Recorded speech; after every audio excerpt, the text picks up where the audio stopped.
Ernesto is a young Guatemalan anthropologist tasked with identifying the bones of the people killed by the military government in the 1980s.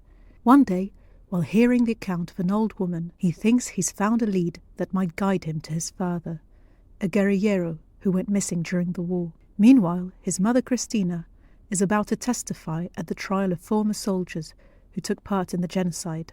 Our Mothers, original title Nuestras Madres, is one of the rare films looking at the massacre carried out by the US-backed military against the indigenous population in Guatemala. The film won the Caméra d'Or at Critics' Week and the SACD Prize at the Cannes Film Festival. It was also selected as the Belgian entry for the Best International Feature Film at the 92nd Academy Awards. We were delighted to have film director César Díaz join us here in person at the Garden Cinema for a preview of Our Mothers, which was screened as part of our new Central American cinema season. The post-film Q&A was hosted by Pablo Navarrete, who is a documentary filmmaker and the editor of media outlet Alborada. Hello again, everybody. My name is Pablo Navarrete on behalf of the Garden Cinema. Thank you very much for coming. It's really good to see so many people in here. It looks pretty full to me. I'm delighted to have César with us, the director of the film you've just seen, who's here for 2 days, is it? And there's another screening tomorrow at the ICA at 9 p.m. So tell your friends. We have just under half an hour, so it's not a very long time, but I'd like to, I think I'll just ask one question and then just open it up. It's hard to see, but is there a roving mic? Yeah, brilliant. So, César, this film came out in 2019, yeah? And I saw, obviously very powerful, and congratulations on a really moving film. I finished watching it, well, I watched it this morning, and very, very moving. And on the day that people are protesting here in London about the events in Rafah, another US-sponsored genocide, I thought it was very poignant to watch this film. And I wondered, it's been a while since it came out, and I know obviously COVID took place just, after the film.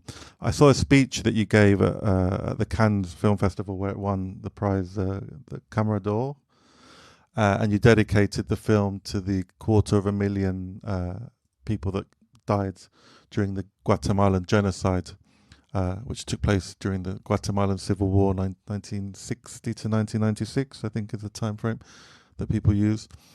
And that you also dedicated to the women still standing. Could you tell me a little bit about how the film has been received in Guatemala? Have you been able to show it there? What were you hoping that the film could achieve in Guatemala, or the reception that you were expecting? Actually, it's a sad story because we prepared for a long time a release in Guatemala with a huge event in the National Theater with 2,000 people, and bringing all the mothers and bringing all the victims and bringing everyone there. And it was a week before the lockdown, so we had to cancel everything. And we were supposed to release it also in the commercial circuits just before this premiere, and that never happened. So during the lockdown, we released it on Vimeo on demand, and it was a shame because in a country like Guatemala, it's only a few part of the population has access to high-speed internet, a credit card to get into the Vimeo, blah blah blah, and that not watching the film in the proper setup, without the good sound, with the good image and everything. And afterwards, locally, a festival in Guatemala showed the film, and then show it in a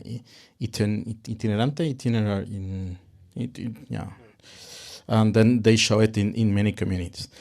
And the other sad story is that we tried to show it in the community what we shot in Pambach, and the authorities changed, and the authorities, they asked for money to show the film. So we said no, and then we showed to the mothers the film on a laptop, which was not And again, not the proper way to do it, but we don't have any choice. And right now, the authorities change again, so there's a little hope to show it properly in Guatemala. But for me, I mean, the meaning to, or the reason to do it, this film, is to show it there, because that opens a debate, that puts some subject under the table, that allows also to pay some, how do you say? I mean, put the mothers and the victims on the spot, and it never happened, sadly. And just a quick follow-up. So, if the civil war ended in '96, it's now 28 years since that time. What is the climate in Guatemala like in terms of how does contemporary the mainstream in Guatemala view that time period? Has the state made moves to restore historical memory, or is there a kind of misreporting or like an amnesia around that era? It's an amnesia, and people are still afraid about it, because imagine that 3 days after they release the report, the Guatemala Nunca Más, which was the huge compilation of all the human rights violations and then all the testimony of the victims. 3 days after that, they killed the bishop that leader the project. So I think for me it was important also to show the film, because most of the people don't like to talk about this period, and then they try to say, stop talking about the past, let's look for the future, stop doing. I remember even in my family, when they asked me what is your film about, and then I told the story, and they said, why aren't you just keep talking about this thing? And I say, because it's important to keep talking, because we don't. I mean, if even in the trials, there's not enough trials. There's not a proper memorial museum. So from the state, there's nothing. I'd like to open it up now. If you have a question, questions, please. But comments, as long as they're like short, are welcome too. So there's a roving mic. So if you just want to put your hand up, and the mic will come to you. So hopefully, got any comments? Don't questions? be shame. Don't be. Yeah. Yes. I think the movie, it was brilliant. What you touched in there, it was very sensitive, and as a Guatemalan, I feel very identified, and I feel like it's the first time that I see something like this, and it's good, as you said, like just keep showing this to people, because it's a reality that people trying to forget, especially with the governments and the corruption and everything. Like, people just try to put their mind in something else. But the job that you did, it was absolutely amazing. And I really, really appreciate that you bring this to the world.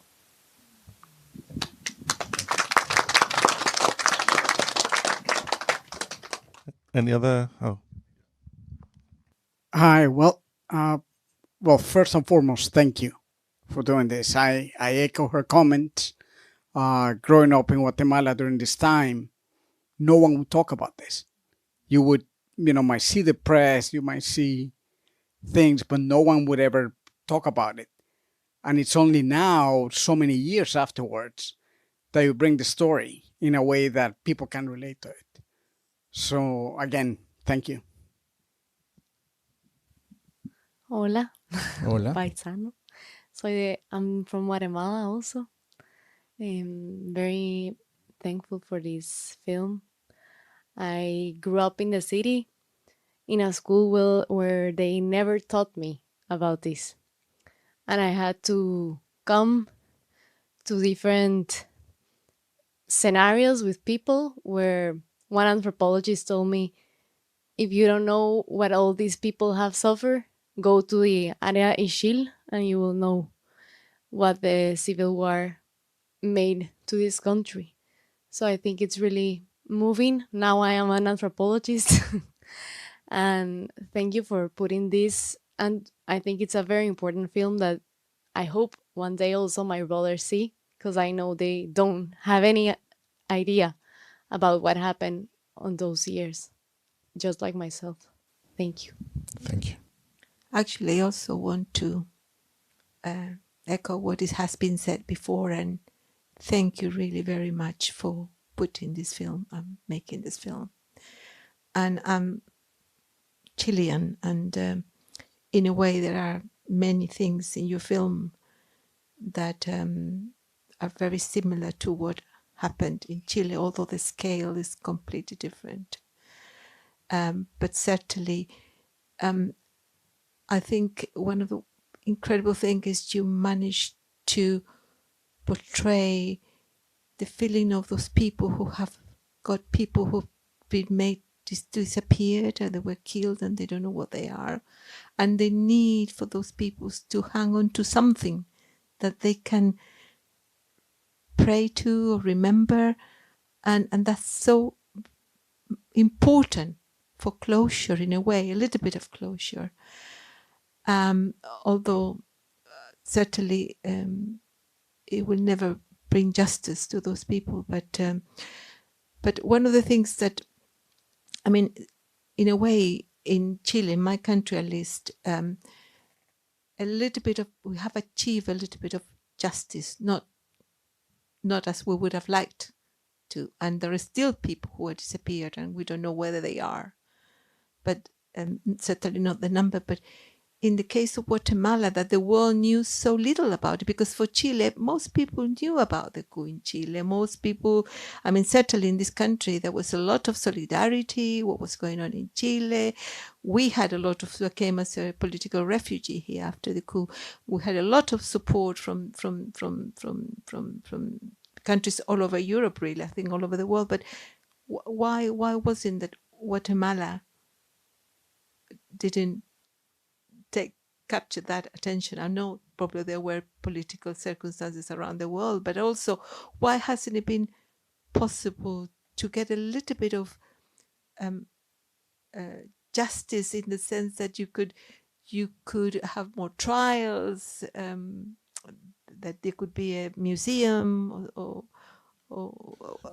I have my own opinion, and for me, it's because I don't know the exact number or the percentage, but most of the people were indigenous, and nobody cares about it.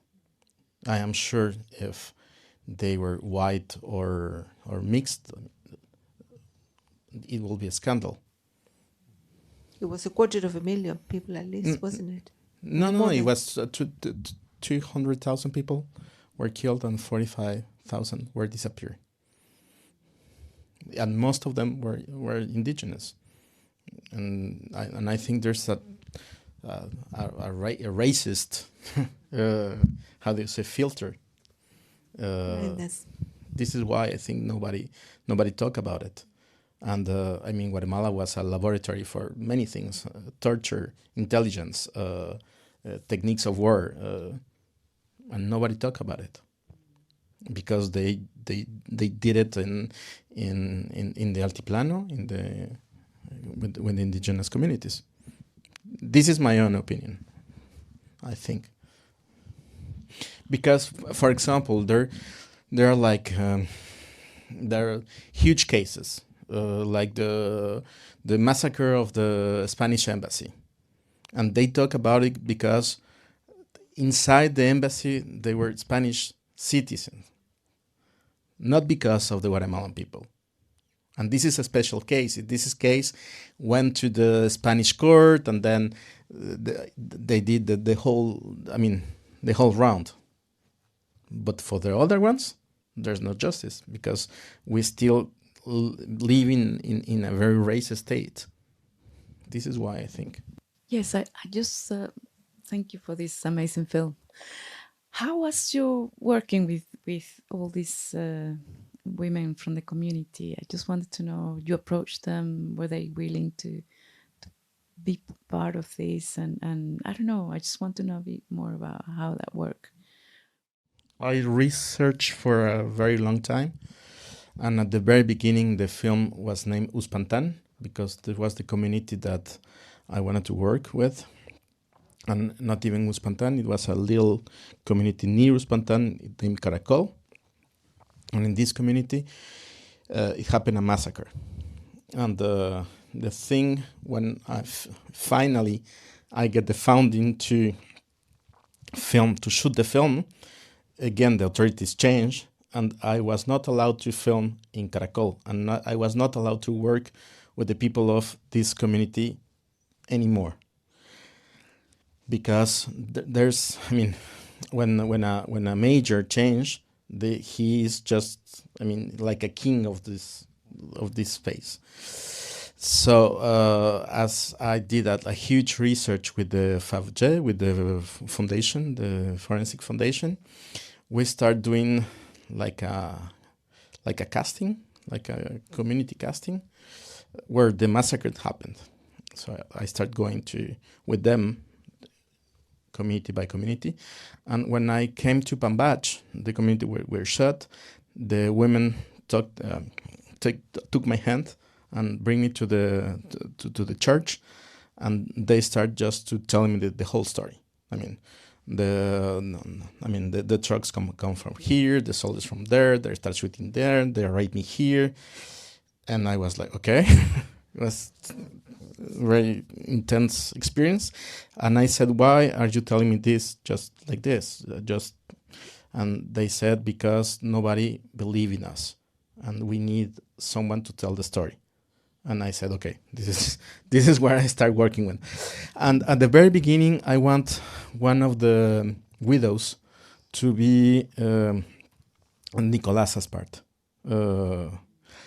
And I start making casting, and then I realized that I have no, I mean, and I have my I have an ethical issue, because you're not allowed to bring someone that really lived this experience, coming to the fiction, and afterwards saying, okay, thank you very much, I will see you in some festival, and then see you later. I mean, for me, that was not, I mean, I was not comfortable, and then I have a problem there. So I started making a casting with someone who was close to the story, but not really lived the story. And then I found Aurelia. She made a wonderful character. And we worked together for a long time. And then we tried to integrate the community also to the shooting. And then our PAs were part of the community, the people that give us houses, animals, work power, and also we try to retribute the community also. And then, but we don't want to give money. So we decide that they have to choose one project in a budget, and they decide that we can change the windows of the school. This is because we have, a part of paying the people that work for us, also to give something to the community. And it was just amazing, because I think they are real people, so they don't allow the actors to be fake. Because in the moment of the actors start to represent themselves, you feel it. Because in front of you, you have someone that it's real. And this, working with this experience, that, I learned about that, much about not only filmmaking, but also myself and Guatemala. Any other questions? Well, I want to ask, this is your first fiction film, and you come from documentary filmmaking. So how was that? What made you sort of decide that you wanted to move into fiction? And you've spoken a little bit about the process, but what was the wider challenges? The main reason is that I wanna two things. I wanna tell a story about mother and son, and then having a context that tense their relationship and create conflict in real time. And during my research process, I also tried to find this character in the foundation, in the community, and I didn't find it. So I decided this has to be a fiction because I want to represent this story. And the other thing is I have the scene from in the beach. Was one of the first one that I wrote, and I said, this is how do I bring someone from documentary to represent this confrontation between the son and the mother, and this trying to make this metaphor about his I have his eyes, his lips, and this is why I make a fiction, because I didn't find the characters in the real, but I always try to make it as much real as I can. I mean, we filmed in the real foundation. We shot with real bones. Armando spent days with the forensic employees. We shot in a real village. I mean, everything. We tried to make it as much close to the and also the portraits. For example, in the script, when Ernesto asked the victims to tell their story, it was written that they tell the story again, and it was shot like this. All the women tell their story, and in the editing room, it was too difficult, because in terms of narration, you have like a huge climax, and then you have like 30 more minutes to go. So the 30 last minutes with all the testimonies there was just terrible. So I decided to make just this silent portraits, because also I think that creates something with the audience, that the audience can just imagine it and create their own story based on everything I gave you in the beginning. So, yeah. 2 questions, I think. I can't believe that was your first fiction feature. I thought the storytelling was amazing, and the editing, the way it was put together, and what you just said about those portraits, that was such a moment of stillness, but also engagement for us. So I thought it was amazing, but the editing was just fantastic, and the way the story was structured through the editing. And the question is, was all the funding from France, and how did that involvement happen? Was that for political reasons or to do with your relationships with funders? Because it looked as though there was a huge amount of funding from EU and France. Actually, it's a Belgian film, and it represents Belgium, and it was the Oscar entry for Belgium, which is, yeah. And the main reason is because I grew up in Belgium, and then I found it as a Belgian movie, and then we found the French partner, and the main reason is that in Guatemala there's not film funding. There's no way to found this kind of movie there. Interesting. So it wasn't political decision; it was pragmatic. Absolutely pragmatic. I mean, I tried at the very beginning. This is my thesis from the film school in 2011, and I spent 7 years to shoot it. And then at the very beginning, I tried to make a co-production with Costa Rica, and then I tried to make a co-production with Mexico, and then everything failed until I decided, okay, why? I mean, I used to work in Belgium as an editor, and then I knew people, so I went there and I said, okay, Geraldine, why? Let's do that together, and then we made it. Did you edit it as well? No. No. At the end, it was funny because the musician and the editor just hate me because in the very last screening, just to the verification screening, I threw it away all the music because it was like music with the symphonic of the Brussels, la Sinfonia Filarmónica de Bruselas, ¿cómo se dice? Philharmonic of Brussels, like it was just very pretentious. So I threw it away, and I spoke with the composer, and I said, okay, something very minimalistic, one instrument, a piano, and then that's it. And I changed the editing also because there's some scenes and some what I said the fat. When I am editing, I know that there's always some fat at the end that you can take out, and then I didn't realize that on my own film. So in the verification, I said there's fat here, here, here, here, and then I cut like 10 minutes of the film, and then yeah. They must have been delighted with those. Everyone, from the post producer to the producer to everyone, they were really delighted. But I was right. I mean. Okay, last question.